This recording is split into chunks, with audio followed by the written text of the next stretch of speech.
नमस्कार, एक बार फिर से आप सभी का स्वागत है। आज की वीडियो में मैं डिटेल में चर्चा करूंगी आईपीसी के सेक्शन 406 के बारे में। यानी यदि कोई पत्नी अपने ससुराल से मायके जाती है और वो वहाँ जाकर पुलिस में कंप्लेन करती है, उसके ससुराल वालों ने भगाया है, मारा पीटा है, दहेज की मांग की है, जोर ज़बरदस्ती की है, तो साथ ही साथ 406 का सेक्शन भी लगाती है कि उसकी जो भी गिफ्ट थी, जो भी ज्वेलरी थी उसके पास, वो उसके ससुराल वालों ने रख लिया है और वो उसे वापस चाहिए, वो अपने साथ लेकर नहीं गई है। जबकि कुछ मामलों में ऐसा होता है कि अगर विवाद बाद में उत्पन्न होता है पत्नी के चले जाने के बाद ससुराल से, तब हो सकता है, नहीं तो अधिकतर पत्नियां जो हैं वो अपनी ज्वेलरी खुद लेकर के चली जाती हैं अपने मायके, और वहां जाकर जब विवाद बढ़ जाता है तो इस तरह के इल्ज़ाम ससुराल वालों पर लगाती हैं और पुलिस उन पर आईपीसी 406 सेक्शन के अंतर्गत मुकदमा दर्ज कर लेती है और दबाव बनाती है पति पक्ष पर कि वो पत्नी के जेवर लौटाएं। जब उनके पास होता ही नहीं है तो वो लौटाएंगे कहाँ से। डिटेल में इस वीडियो में जानकारी मैं इसी टॉपिक पर दूंगी, तो पूरी जानकारी के लिए इस वीडियो को अंत तक ज़रूर देखें। अगर मेरी वीडियो पसंद आए तो मेरे चैनल को सब्सक्राइब करें और लोगों के साथ शेयर करें। साथ ही साथ बेल आइकन को ज़रूर प्रेस करें सब्सक्राइब करने के साथ ही, ताकि मेरे आने वाली सभी नई वीडियो का नोटिफिकेशन आपको मिलता रहे। तो चलिए जानकारी डिटेल में देती हूँ आपको आईपीसी 406 के ऊपर। अगर आपकी पत्नी नाराज़ होकर गुस्से में या लड़ाई करके चली गई हैं मायके और वापस नहीं आ रही हैं और वहाँ से उन्होंने कंप्लेन किया है पुलिस में, साथ ही साथ 406 लग गया है आपके ऊपर कि आप उनकी जेवर रख लिए हैं और उनकी जेवर उन्हें लौटाया जाए, जबकि वो अपनी ज्वेलरी खुद लेकर के चली गई थी। तो इस तरह के हालात में जो ससुराल पक्ष वाले हैं वो बहुत परेशान हो जाते हैं, घबराते हैं। पुलिस दबाव बनाती है, उन पर एक डर पैदा होता है कि जब उनके पास ज्वेलरी है ही नहीं तो वो कहाँ से लौटाएंगे, क्या करें। तो सबसे पहले आपको बता दूं कि इसमें पुलिस आपको गिरफ्तार नहीं कर सकती है, दबाव बना सकती है, आपको डरा सकती है, एक प्रेशर क्रिएट करती है पुलिस कंप्लेन होने के बाद, ताकि जो सच है वो आसानी से उनके सामने आ सके, आप पर डर बने और आप जो सच है उसको जल्द से जल्द पुलिस के सामने ले आएँ। लेकिन इसका मतलब ये नहीं है कि अगर 406 आप पर हुआ है तो आपको पुलिस गिरफ्तार कर लेगी और आपको जेल हो जाएगी। हाँ, पूछताछ के लिए कुछ घंटों के लिए आपको पुलिस थाने में ज़रूर बुला सकती है, पर बिना कोर्ट ऑर्डर के आपको इस मामले में पुलिस गिरफ्तार नहीं कर सकती। तो अपने दिमाग से ये डर निकाल दें कि 406 आईपीसी अगर आपके ऊपर कंप्लेन हुई है तो आपको जेल हो जाएगी, पुलिस आपको बंद करेगी थाने में। पूछताछ के लिए पुलिस आपको ज़रूर बुलाती है, साथ ही एक दबाव बनाती है कि आप जो भी है वो मामला आसानी से सेटल कर लें। तो जो सच है, जब भी पुलिस कंप्लेन पर आपको बुलाए तो सबसे पहले तो आप वहां जाएं, पूरी बात सुने, कंप्लेन की कॉपी लें, उसको अच्छे से पढ़ें और समझें। और अगर 406 लगाया गया है आप पर, तो आप, अगर आपकी पत्नी या आपकी बहू ज्वेलरी लेकर चली गई थी तो आप पुलिस में ये बात कहें कि आपके पास कुछ भी नहीं है बचा हुआ, आपकी जो बहू है या पत्नी है वो सब अपने साथ ही लेकर चली गई थी। अगर कुछ ले गई थी, कुछ छोड़ गई थी, जो भी चीज़ें हैं उसको साफ साफ अपना पक्ष पुलिस के सामने रखें। होता क्या है कि जब आपके रिश्ते में इतनी सारी कड़वाहट आ जाती है और इस तरह का माहौल क्रिएट हो जाता है कि बात पुलिस और न्यायालय तक पहुंच जाती है, तो उस रिश्ते को बनाना और बचाना थोड़ा मुश्किल हो जाता है। ऐसे हालात में कोई एक दूसरे का जो सामान है, जो एसेट्स है, उसको अपने पास नहीं रखना चाहता। लेकिन हर ससुराल वाले चाहते हैं, जो भी मामले न्यायालय में आते हैं उसमें अक्सर देखा जाता है कि जो लड़के पक्ष वाले हैं वो खुद ही कहते हैं कि इनके जो भी फर्नीचर हैं, इनके जो भी सामान मिले थे, बर्तन मिले थे, जो भी क्रॉकरी मिली थी, वो सब एज इट इज सेफ हमारे पास रखी है, वो इसको खुशी खुशी ले जा सकते हैं, हम देने को तैयार हैं। लेकिन हमारे पास जो है इनकी कोई जेवर नहीं थी, इनकी लड़की खुद ही सब कुछ लेके अपने साथ चली गई थी, कुछ छोड़ा ही नहीं था, तो हम उसको कहाँ से लौटाएं। तो पुलिस के साथ कोऑपरेट करें, जो सच है उसको सामने लाएं, जो चीज़ें ले गई थी या जो नहीं ले गई थी सब साफ साफ उनके सामने रख। आपके पास कोई प्रूफ है उसका कि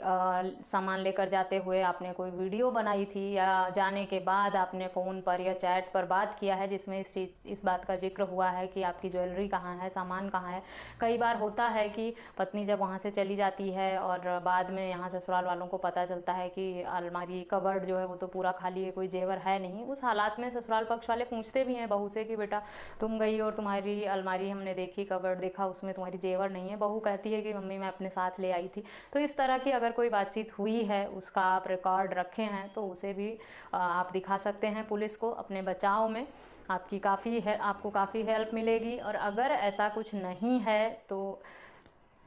अगर कुछ था नहीं या ज्वेलरी कम थी, बहुत ज़्यादा कहा जा रहा है कि कोई 2-4 ज्वेलरी थी और उन्होंने 10 ज्वेलरी की लिस्ट बनाकर दे दी है, तो आप ये मांग भी कर सकते हैं कि इतनी ज्वेलरी बहू अगर लाई थी तो उसके पेरेंट्स ने अगर ख़रीदा था और दिया था तो उसकी बिल होगी, बनाया होगा उन्होंने। अगर फेक ज्वेलरी की लिस्ट उन्होंने दी है तो आप उनसे लिस्ट की भी मांग कर सकते हैं कि इतनी जेवर इन्होंने ख़रीदी थी तो इसका बिल शो करें, दिखाएं, क्योंकि ये इल्ज़ाम लगा रहे हैं इतनी जेवर लेकर बहू हमारे यहाँ आई ही नहीं थी। तो अगर फर्जी लिस्ट है तो आप इस चीज़ की भी मांग कर सकते हैं कि उनका बिल लड़की पक्ष वाले दिखाएं, कहाँ से खरीदी गई थी, क्या ज्वेलरी थी। तो ये भी आपके बचाव में एक पहल होगा आपकी तरफ से। दूसरा, अगर लड़ाई झगड़े यहीं से शुरू हो गए हैं और आपको लगता है कि आपके बहू का रवैया ठीक नहीं है, वो मायके जाने की जिद कर रही है या जा रही है, तो उस टाइम पे जाते हुए, आजकल तो फैशन हो गया है हर स्टेप पे वीडियो रिकॉर्डिंग करने का, वीडियो बनाने का, तो उसके जाते हुए वो जब अपने सामान पैकिंग करे या जब अपनी ज्वेलरी और ये सब रख रही हो तो उसकी एक वीडियो रिकॉर्ड कर लें। नॉर्मली दबाव बनाकर नहीं, बातचीत में ही नॉर्मली एक वीडियो रिकॉर्ड करने की कोशिश करें कि जाते हुए मैं जो भी ये है यादें इनको कलेक्ट करना चाहता हूँ, एक मेमोरी बनाना चाहता हूँ कि भाई फर्स्ट टाइम, जैसे हमारे सारे प्रोग्राम इवेंट में होते हैं कि हम हर चीज़ की वीडियोग्राफी करते हैं, बाद में देखते हैं, ऐसे ही फर्स्ट अगर आपकी बहू जा रही है मायके तो उसमें भी वो आप बनाना चाहते हैं वीडियो। अगर आपकी पत्नी या बहू ऑब्जेक्शन करे, नहीं बनाने दे, तो तब आप पुलिस की मदद भी ले सकते हैं कि भाई अब 100 नंबर फ़ोन करिए। अगर वो लड़ती झगड़ती है, नहीं बनाने देती है और सामान पहले तो रोकें, आप उसको कहें बेटा आप जा रही हैं तो हफ्ते 10 दिन में ही या कुछ दिनों में वापस आ जाना है, तो ज्वेलरी यहीं रहने दो, 1-2 ले जाओ रखने के लिए वहाँ। और फिर अगर बहू विरोध करे और ज़बरदस्ती ले जाने की सोचे, आपके मना करने के बाद भी जबरन ले जाए, तब आप पुलिस की मदद भी ले सकते हैं। सीधा आप जो पुलिस कंट्रोल रूम है उसमें फ़ोन करें, पुलिस बुलाएं और पुलिस के सामने ही आप वीडियो बनाएं, साथ ही साथ पूरी लिस्ट बनाएं, उन्हीं अपनी जो बहू है उसके हाथों से सब लिखवाएं, लिस्ट बनाकर उनके साइन कराएं कि वो जाते हुए इन सारे चीज़ों को यहाँ से लेकर गई हैं और पुलिस की निगरानी में ये सब कुछ हुआ है, उसका एक एविडेंस आप अपने पास रखें ताकि वहां जाकर आप पर इस तरह के इल्ज़ाम लगाने का कोई चांस ही ना बचे। तो अगर विवाद यहीं से उत्पन्न हो गया है जाने से पहले, तब आप अपने बचाव में एक ये बहुत बड़ा कदम उठा सकते हैं कि उनसे लिखवा कर, लिस्ट बनाकर, उन्हीं की हैंडराइटिंग में ये सब होना चाहिए, वो खुद लिख कर देकर आपको जाएं, खुशी खुशी जाने का और ये सब चीज़ें, ताकि आपको बाद में फंसा ना सकें। और अगर आपके कहने पर वो विरोध करती हैं, ज़बरदस्ती चीज़ें ले जाती हैं और लिखने से भी मना करती हैं, तब आप पुलिस की भी मदद ले सकते हैं, क्योंकि यहाँ पर बात आपके, तब आप भी थोड़ा अपने आप को स्ट्रांग करें और देश, समाज, दुनिया और ये लोगों के बारे में सोचना बंद करें, क्योंकि आप फंस सकते हैं आगे भविष्य में। इस तरह की परिस्थिति उत्पन्न होने के बाद अगर वहाँ जाकर बहू ने इल्ज़ाम लगाया तब भी आपको ही भुगतना पड़ेगा। तब आप पुलिस कंप्लेन करके पुलिस की निगरानी में ये सारी कार्रवाई करा के और एक रिटर्न प्रूफ अपने पास रख लें, ताकि भविष्य में आपको किसी भी तरह की ऐसी स्थिति उत्पन्न होने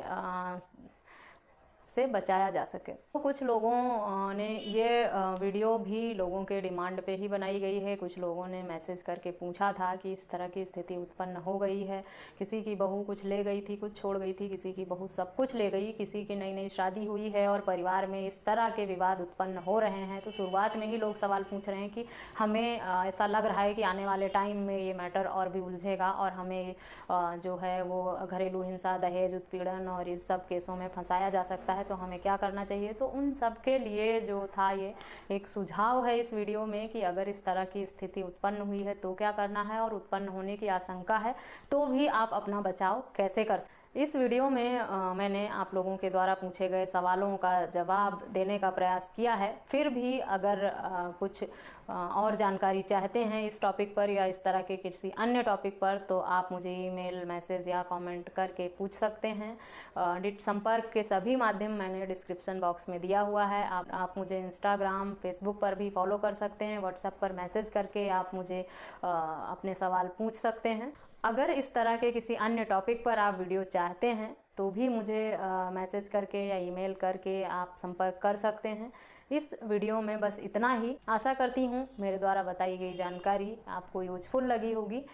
अगर मेरी वीडियो पसंद आई है तो मेरे चैनल को सब्सक्राइब करके बेल आइकन को ज़रूर प्रेस करें, ताकि मेरे आने वाली सभी नई वीडियो का नोटिफिकेशन आपको मिलता रहे। मिलते हैं नेक्स्ट वीडियो में, तब तक के लिए थैंक यू एंड